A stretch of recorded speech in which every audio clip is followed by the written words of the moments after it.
Yang kedua, dikatakan oleh para ulama, fungsinya seorang suami pada kehidupan seorang wanita, fungsinya seorang suami itu yang paling primer apa? Ini harus kita paham.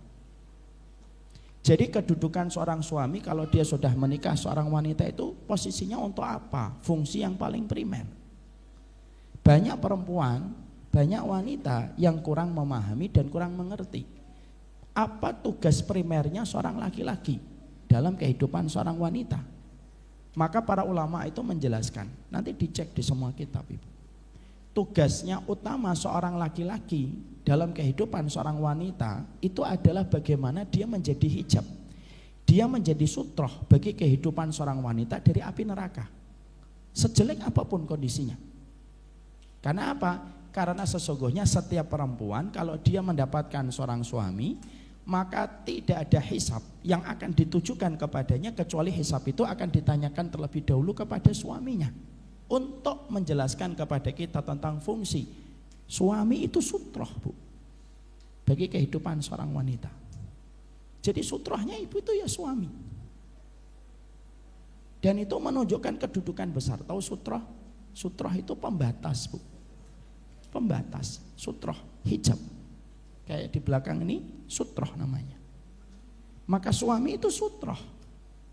Jadi kalaupun ada suami yang mereka melakukan sebuah dosa, mereka sebuah kemaksiatan, para ulama mengatakan dosa dan kemaksiatan seorang suami itu antara dirinya dengan Allah. Seorang wanita tidak akan dihisab dengan dosa yang dilakukan oleh sang suami. Kalaupun dia memberi nasihat, nasihat itu merupakan bagian dari kebaikan istri, tapi tidak menjadi kewajiban dia untuk menyampaikan nasihat itu. Makanya akhirnya seorang perempuan itu ketika mendapatkan seorang suami, sutrah dari perkara neraka itu sudah ditutup sama suaminya dulu. Makanya apapun yang ibu lakukan, pertama kali yang ditanya bukan ibu, pasti suaminya. Maaf ya, ibu hari ini sholat subuh. Misalkan ibu sholat subuh jam 6 setelah syuruk datang, ibu baru sholat subuh. Maka yang ditanya bukan ibu pertama kali. Bukan berarti habis ini kita santai gitu, enggak.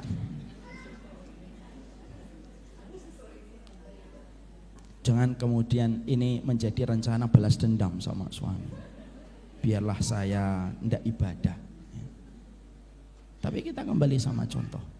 Kalaupun kita mendapati dan kita menjumpai ada seorang suami mendapati istrinya, ada istrinya dia sholat setelah sholat syuruk, maka yang ditanya pertama kali bukan ibu, yang ditanya pertama kali adalah sang suami. Walaupun ibu juga akan ditanya, tapi yang pertama kali hisab itu ditujukan kepada pemimpinnya. Kullun mas'ulun an ra'iyatihi. Setiap orang itu menjadi bertanggung jawab kepada setiap orang yang dipimpin, dan dia harus memberikan pertanggungjawaban terhadap siapapun yang dipimpin olehnya, dan itu berat. Makanya menjadi suami dalam kehidupan syariat itu tidak gampang. Menjadi seorang suami dalam kehidupan iman itu tidak mudah kalau dia itu memikirkan urusan akhirat. Makanya akhirnya tidak main-main. Ada yang namanya gelarnya itu dayus. Dayus itu kepada laki-laki, Bu, nggak kepada perempuan. Apa itu dayus? Kan sudah sering dengar. Alladzi yukirul khabis fi ahlihi. Dayus itu adalah laki-laki yang membiarkan kemaksiatan terjadi pada keluarganya. Kenapa kok laki-laki, Ustaz? Kenapa tidak ada perempuan yang dayus? Karena memang kewajiban untuk mengontrol keluarga supaya keluarga ini berada pada track kebaikan itu adalah seorang suami. Dan itu tidak dibebankan oleh Allah kepada istri kecuali istri yang membantu sebagai partner kehidupan seorang suami. Tapi fungsinya seorang suami itu sutroh. Terlepas keburukan dan kekurangan yang dia miliki, kalau ada suami itu tetap sutroh. Maaf, ibu dapat suaminya itu tidak romantis sama sekali. Ya, kalau makan sendiri. Kalau beli martabak, satu martabak dihabiskan sendiri. Itu kebangetan laki-laki semacam itu. Martabak Senayan lagi yang dipegang. Kalaupun ada laki-laki semacam itu, ibu dapat, maka sesungguhnya ibu, kalaupun dapat suami kayak gitu, tetap dia pun akan tetap menjadi sutroh bagi kehidupan seorang istri. Sekecewa apapun seorang wanita mendapatkan suami semacam itu.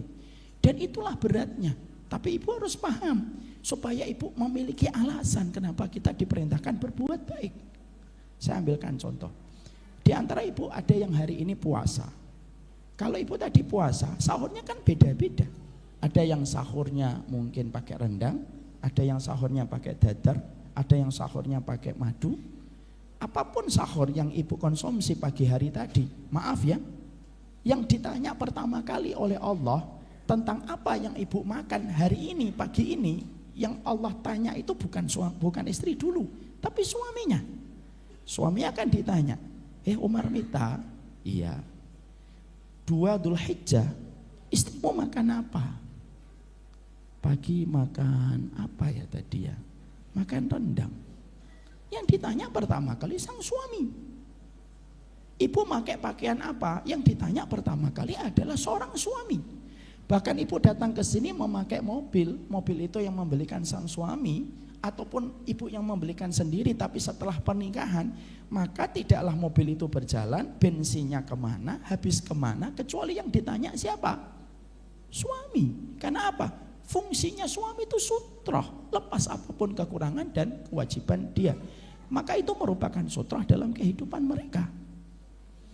Makanya ini perlu disampaikan oleh para ulama kepada kita, supaya setiap wanita itu mulai memahami, menguraikan bagaimana ketika dia memahami kenapa kok saya diperintahkan taat kepada suami, tetapi kita tidak mendapatkan alasannya.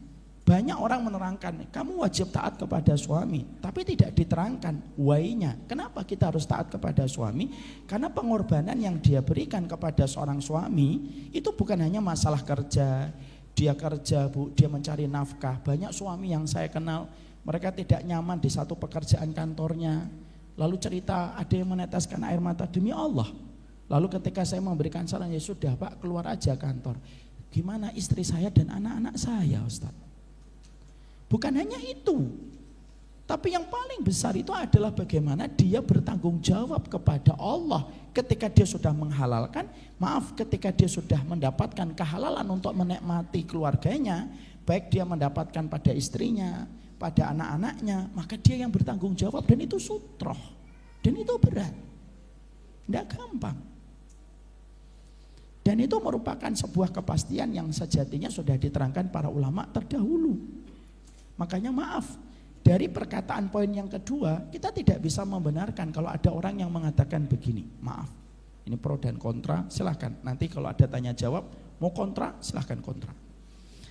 Makanya ada tulisan yang kurang, menurut saya kurang tepat, mengatakan semacam ini. Yo kalau taat sama suami itu lihat-lihat dulu suaminya.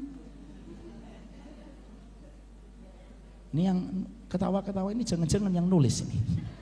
Atau setidaknya nge-share. Banyak orang yang mengatakan dan menuliskan kalimat itu. Sekarang mari kita coba letakkan kalimat ini dari perspektif ilmu, supaya lepas dari berbagai macam kepentingan. Benarkah kalimat itu secara perspektif ilmu? Maaf ya, saya tidak membela diri. Saya akan menyampaikan dari perspektif ilmu. Para ulama itu menerangkan bahwasanya pada kalimat itu ada yang kurang benar. Kenapa? Kalaulah kalimat itu dibenarkan, Asiyah binti Muzahim tidak akan menjadi penduduk surga, karena pemimpinnya saja penduduk neraka selama-lamanya, yaitu adalah Fir'aun. Dan sesungguhnya sebagai seorang muslimah, kita tidak perlu menjadi buruk hanya karena orang lain buruk, dan kita tidak perlu menjadi baik hanya karena orang lain baik. Tapi kita betul-betul itu menjadi seorang istri, bagaimana kita tetap membuat yang terbaik, karena kita tahu ibadah itu bukan dilakukan karena dilandasi cinta semata, tapi ibadah pernikahan itu dilandasi karena satu keinginan untuk mendapatkan ridho dari Allah. Maaf ya, saya bukan membela suami yang berantakan kewajibannya, enggak, tapi meletakkan arti yang kedua yang disampaikan oleh para ulama. Yang kedua itu apa? Sesungguhnya fungsinya seorang suami itu sutroh bagi kehidupan seorang wanita. Jadi apa yang ibu pernah beli, apa yang ibu pernah belanjakan, apa yang ibu pernah pakai, apa yang pernah ibu lakukan, itu semuanya pertama kali ditanyakan dulu kepada sang suami sebelum Allah menanyakan dan menghisap seorang wanita. Ya. Tapi maaf ya, nanti kalimat ini jangan diambil secara sepihak. Ya. Kok kamu beli-beli sih, Mah? Iya, kan yang ditanya kamu bukan saya. Kalau ada istri kayak gini, diruqyah dengan doa.